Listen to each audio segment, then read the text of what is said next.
चिनी गुल गुराब जा कई धारों धार अड़े मौत मयार एॾो साठ सुगंध सां। हाणे साईं गुलाम नबी गुल साहब जन जे हवाले सां पंहिंजे ख़्यालनि जो इज़हार करण लाइ सिंधी ॿोली जे नाले वारे लेखक रियाज़त बुरुड़ खे गुज़ारिश कंदुसि तो अचे ऐं साईं जे हवाले सां पंहिंजे ख़्यालनि जो इज़हार करे। रियाज़त बुरुड़।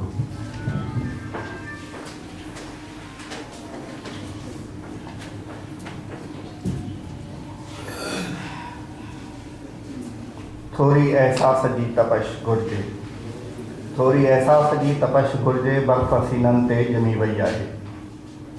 थोरी एहसास जी तपश घुरिजे, बर्फ़ सीननि ते वई ॼमी आहे।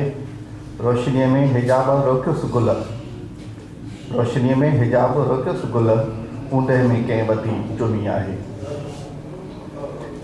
साईं गुल जे इन शेर सां मां पंहिंजी गुफ़्तगू जो आगाज़ त कयां थो, पर हक़ीक़त में महसूस थो थिए त साईं गुल जे विछोड़े जी तहत सिर्फ़ु हुन जे कुटुंब सां न आहे, पर तव्हां असां सभिनी लिखंदड़नि सां बि आहे। इहो नातो साईं गुल पाण पंहिंजी हयातीअ में पंहिंजे इरादे सां पैदा कयो। नाता हिकिड़ा तरफ़ जे रिश्तनि जी सूरत में असांखे मिलंदा आहिनि ऐं ॿिया नाता दोस्तीअ जी सूरत में, लिखण जी सूरत में, समाजी हवाले सां ठाहिबा पिया आहिनि। साईं गुल पक ई पक तव्हां असां सभई चङी तरह सां हिन ते ॻाल्हि ते मुतफ़िक़ थींदासीं त नाता ठाहींदड़ माण्हू हुयो। ख़ासि तरह सां हुन जा नाता नई टहीअ सां, नई टही जे लिखंदड़नि सां तमामु घणा रहिया ऐं हू उमिरि जो तफ़ावत उन्हनि सां गॾु वेहंदे महसूसु न कंदो हुयो। इहो ई अहसासु हुनजी समूरी शाइरीअ मां बि मजमूई तौर ते तव्हां असां सभिनी खे नज़र ईंदो। साईं जे वफ़ात खां पोइ साईं जे कमरे में ओताक में वञण जो कुझु दोस्तनि सां गॾु हिकिड़ो अजीब अहसासु आहे, हिकिड़ी अजीब कैफ़ियतूं ॼण त जुड़ी आहियूं पंहिंजे अंदर में।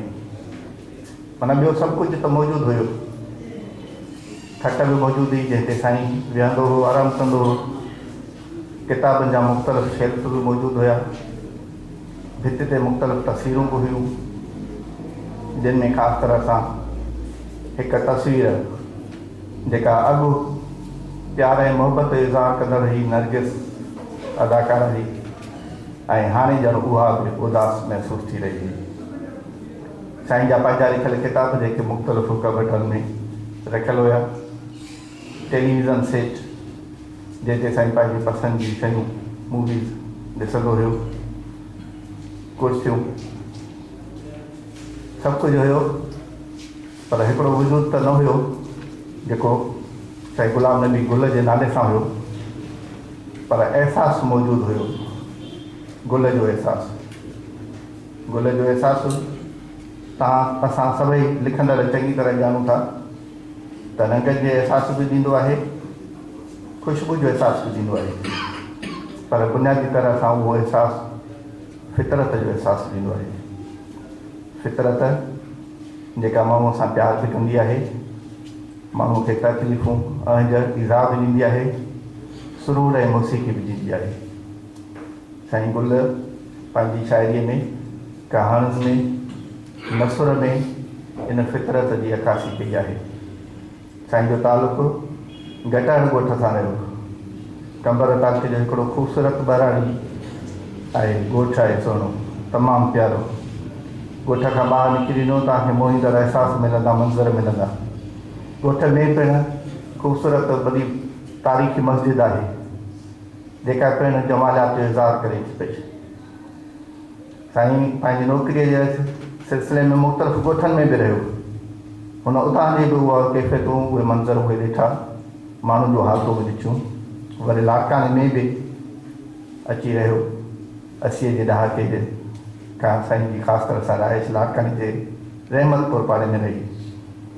त ॿई हयातियूं, ॿई ज़िंदगी जा रुख, बराड़ी जो बि रुख ऐं शहर जो बि रुख साईं ॾिठो ऐं उनजो इज़हार हुनजी शाइरीअ में असांखे मिले थो पियो।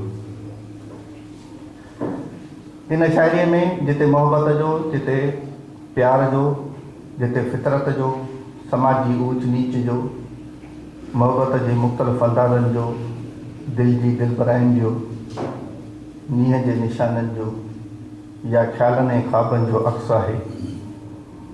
उते उहे चुभंदड़ अहसास बि साईं जी शाइरी में बिल्कुलु सोले नमूने सां सादे अंदाज़ में आम फाम ॿोलीअ में चिटदा आहिनि।